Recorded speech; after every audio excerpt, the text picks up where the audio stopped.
அனைவருக்கும் வணக்கம். அரசு கலை மற்றும் அறிவியல் கல்லூரியில் ஏற்பட்டுள்ள கெஸ்ட் லெக்சர் இந்த போஸ்டிங் கவர்மெண்ட் ஃபில் பண்ண முடிவு பண்ணியிருக்காங்க.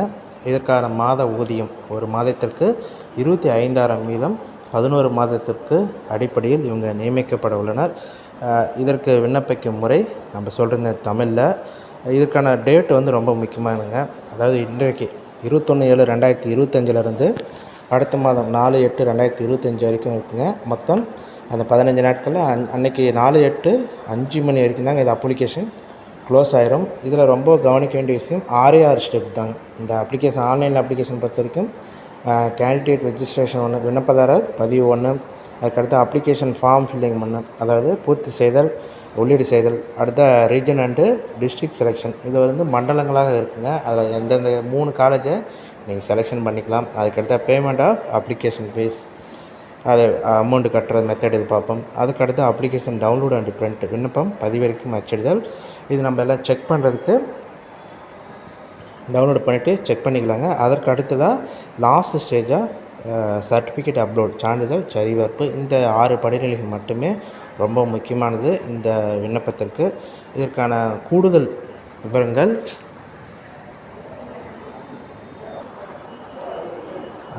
இந்த இதில் நம்மளுக்கு இந்த கவர்மெண்ட்டே கொடுத்துருக்காங்க என்னென்ன ஸ்டெப்புன்னு சொல்லிட்டு. இதில் ஃபஸ்ட்டு விண்ணப்பதாரர் பதிவு, இது ரொம்ப முக்கியமானதுங்க. இதில் அந்த என்னென்ன டேட்டா இங்கே ஃபில் பண்ணின்னு சொல்லிட்டு இங்கே கொடுத்துருக்காங்க. இதில் பொறுத்த வரைக்கும் இந்த ரெஜிஸ்ட்ரேஷன் பண்ணதுக்கு முக்கியமானது பெயர். இது எல்லாமே 10th இல்லைனா +2 மார்க் ஷீட்டில் என்ன இருக்குதோ எந்த மெத்தடில் அதை நீங்கள் கொடுத்துங்க. அதற்கு அடுத்ததாக இந்த காலத்தில் இமெயில் ஐடி கொடுத்துருங்க. இமெயில் ஐடி பொறுத்த வரைக்கும் உங்களுக்கு எல்லா ஒரு நியூஸுமே பார்த்தீங்கன்னா உங்களுக்கு ரெஜிஸ்டர்டு மொபைல் நம்பர் இல்லைனா ரெஜிஸ்டர்டு மெயில் ஐடி, இதுக்கு 2க்கு தாங்க வரும். அதனால் நீங்கள் கவனமாக மெயில் ஐடி கொடுத்துருங்க. அதுக்கடுத்த பாஸ்வேர்டு நீங்கள் க்ரியேட் பண்ணிக்கலாம். அதற்கான அந்த இது இருக்கும். மேக்ஸிமம் 4 லெட்டர்ஸ் கொடுத்துருங்க. அதுக்கப்புறம் ஸ்பெஷல் கேரக்டர் ஒன்று கொடுங்க. அதுக்கப்புறம் நம்பர்ஸ் கொடுக்குங்க. இதை பேஸ் பண்ணியிருந்தால் உங்களுக்கு பாஸ்வேர்டு பார்த்திங்கன்னா ஸ்ட்ராங்காக இருக்கும். அதை திருப்பியும் பாஸ்வேர்டு கன்ஃபார்ம் பண்ணிக்கங்க. அதுக்கடுத்த மொபைல் நம்பர், இது வேலிடு நம்பராக கொடுத்துருங்க. இது கொடுத்திங்கன்னா உங்களுக்கு ஜென்ரேட் பண்ணிங்கன்னா ஓடிபி வரும். ஓடிபி போட்டுட்டிங்கன்னா இந்த ஃபஸ்ட்டு ஸ்டேஜ் முடிஞ்சதுங்க. ரெஜிஸ்ட்ரேஷன் பொறுத்த வரைக்கும் இவ்வளோ தான். உங்களுக்கு இந்த சப்மிட் முடிஞ்சதுங்க. அதனால் நீங்கள் முடிஞ்ச அளவுக்கு ஃபோன் ஏரியா மெயில் அட்ரஸ்லாம் எப்பயுமே எக்ஸாமுக்கு வாசலாம் ஒரு ஸ்டாண்டர்டாக நல்லதாக கரண்டில் இருக்க ஆக்டிவில் இருக்கிறதா கொடுங்க. நிறைய பேர் ஒரு மெயில் ஐடி கொடுத்துறாங்க, அதுக்கப்புறம் குறிப்பிட்ட காரணத்தினால் பாஸ்வேர்டு மறந்துருப்பாங்க, அவங்க லாகின் பண்ண தெரியல. அது மாதிரி இதெல்லாம் இஷ்யூ ஆகிடப்போகுது. அதை கொஞ்சம் பார்த்துக்குங்க. சரிங்க. இது முடித்தோன்னே அந்த ஸ்டேஜ் ரெஜிஸ்ட்ரேஷன் ஸ்டேஜ் முடிஞ்சோடனே நம்மளுக்கு அந்த ஐடி வந்துடுங்க.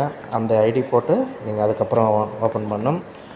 யூசர் ஐடி அவங்களே கொடுத்துருவாங்க. நீங்கள் பாஸ்வேர்டை மட்டும் நீங்கள் சேஞ்ச் பண்ணுறதா இருந்தால் பண்ணிக்கலாங்க. அதுக்கு ஆப்ஷன்ஸ் இருக்குது. இந்த டேஷ்போர்டில் பொறுத்த வரைக்கும் உங்களுக்கு இந்த 6 ஸ்டேஜுமே இருக்குது. உங்களுக்கு அப்ளிகேஷன் என்னென்ன இருக்கோ அது எல்லாமே இங்கே கீழே காட்டிடும். அடுத்த 2வது ஸ்டேஜில் அப்ளிகேஷன் இதில் பொறுத்த வரைக்கும் உங்களுக்கு அந்த நேம் கொடுத்துருக்குறாங்க. ஃபஸ்ட்டு கேட்டகரி நேம் கொடுக்குறாங்க. அதற்கடுத்தா ஃபாதர்ஸ் நேம், தந்தை அல்லது பாதுகாவலர் பேர் கொடுக்குறாங்க. 3வதாக மின்னஞ்சல் முகவரி, கைபேசி இது ஆல்ரெடி கொடுத்துருப்பீங்க. ஆதார் எண் கொடுங்க. பிறந்த தேதி, மதம், அந்த இனச்சான்றிதழ், அட்ரஸ். இதுலேயுமே 2 இருக்குது. பர்மனெண்ட் இருக்குது, தொடர்பு முகவரி கரஸ்பாண்டன்ஸ் அட்ரஸ் இருக்குங்க.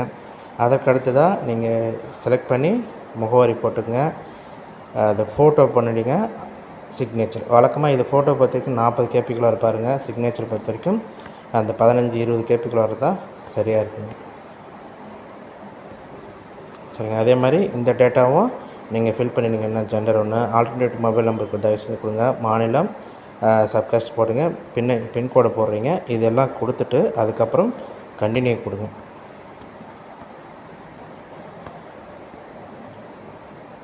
அதுக்கு அடுத்த ஸ்டேஜாக பார்த்திங்கன்னா பெரும்பாலும் இங்கே கொடுத்துட்டாங்க. இதற்கு எல்லாமே அதிகபட்சம் 1 MB வரைக்கும் கொடுத்துருக்குறாங்க சர்டிஃபிகேட் அப்லோட் பண்ணுறதுக்கு. அதனால் நீங்கள் அதுக்குள்ளாரே பிடிஎஃபாக நீங்கள் வச்சுறது நல்லா இருக்குங்க.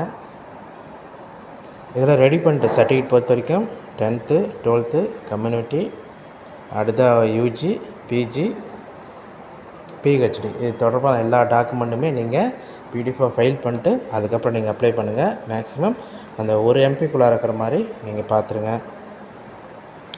அதுக்கு அடுத்தா அந்த கேட்டகரி கேட்பாங்க, டிஃப்ரெண்ட் ஏபிள்டான்ட்டு இருந்தால் இது அப்ளிகேபிள் இருக்கிறவங்களுக்கு மட்டும்தாங்க. அப்படி இருந்தால் எத்தகைய மாற்றுத்திறன் எல்லாமே இது கொடுக்கணும். அதுக்கடுத்து அந்த பர்சன்டேஜ் ரொம்ப ரொம்ப முக்கியமானதுங்க. பர்சன்டேஜ் ஏன்னா நான் அந்த 40% மேலே இருந்தால் தாங்க எலிஜிபிள். அதுலேயுமே ஒரு சில இதில் 100% இருந்தால் தான் எலிஜிபிள். அதையும் பார்த்துக்குங்க. அதேமாதிரி விண்ணப்பிக்கும் பாடம் ரொம்ப ரொம்ப முக்கியமானது. அதேமாதிரி உயர்ந்தபட்ச கல்வி தகுதி இது அதிகபட்சம் பிஹெச்டி நெட்டு ஜேஆர்எஃப் இவங்களுக்கு வந்து 85 மதிப்பெண்கள் கொடுக்குறாங்க. அதன் படிப்படியாக முதுநிலை மற்றும் செட்டு ஸ்லெட் இதுக்கு வந்து 73 மதிப்பெண்கள் வரைக்கும் அந்த கேட்டகரி இருக்குது. நீங்கள் செலக்ட் பண்ணிங்கன்னா உங்களுக்கு அந்த இது வந்துடுங்க. அதுக்கடுத்த யூஜி பொறுத்த வரைக்கும் யூஜி டீட்டெயில்ஸ்னால் இங்கே நீங்கள் ஃபில் பண்ண போகிறீங்க. யூஜி பட்டப்படிப்பு அது முதன்மை பாடம் இது பண்ணுறீங்க. அதே மாதிரி தேர்ச்சி பெற்ற மாதம் மற்றும் வருடம் இங்கே பார்க்குறீங்க. அதுக்கடுத்தா யூனிவர்சிட்டி செலக்ட் பண்ணுறீங்க. அதேமாதிரி பர்சன்டேஜ் நீங்கள் போட்டுறீங்க. அதே கேட்டகரி தான் இங்கே உங்களுக்கு பிஜிலையும் வரும். அதையும் நீங்கள் போட்டுருங்க. இங்கே எம்ஃபிலுக்கு தனியாக இவங்க மதிப்பெண்கள் எதுவும் கொடுக்கலனாலும் முடித்தவங்க இதை போட்டுக்கலாம். அதுக்கடுத்த பிஹெச்டிக்கு நீங்கள் அந்த கேட்டிருக்கிற கொடுத்த வரைக்கும் இந்த டேட்டா நீங்கள் ஃபில் பண்ணி போதுங்க.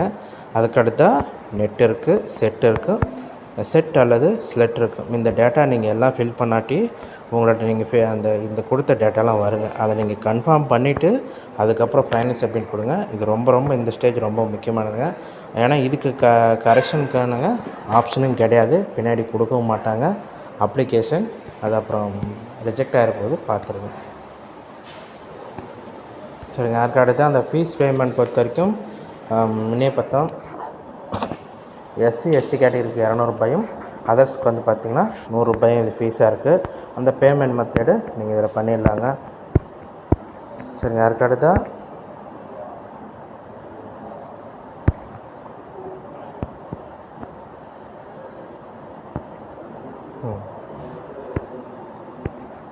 இந்த பேமெண்ட் ரெசிப்ட்டு செக் பண்ணிக்கோங்க.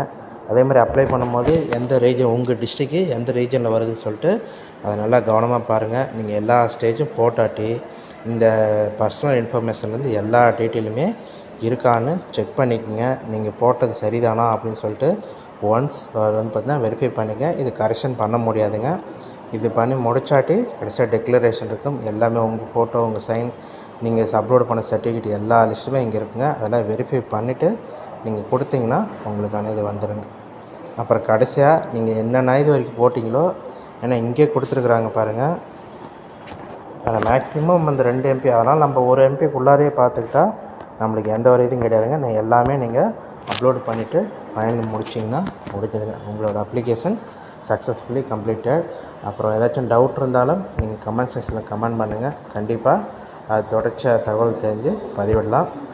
அதனால் கொஞ்சம் டைம் இருக்குங்க. ஒரு 2 நாள் வெயிட் பண்ணிவிட்டு கூட பாருங்கள். ஒரு சில சர்வர் ப்ராப்ளம் ஆகும், ஒரு சில அப்டேட்ஸ் இல்லாமல் இருக்கும். அதனால் அதுக்குள்ளே சரி பண்ணிவிடுவாங்க. அதனால் நீங்கள் இப்போதைக்கு ஒரு 2 நாள் தள்ளி நீங்கள் அப்ளை பண்ணுங்கள்.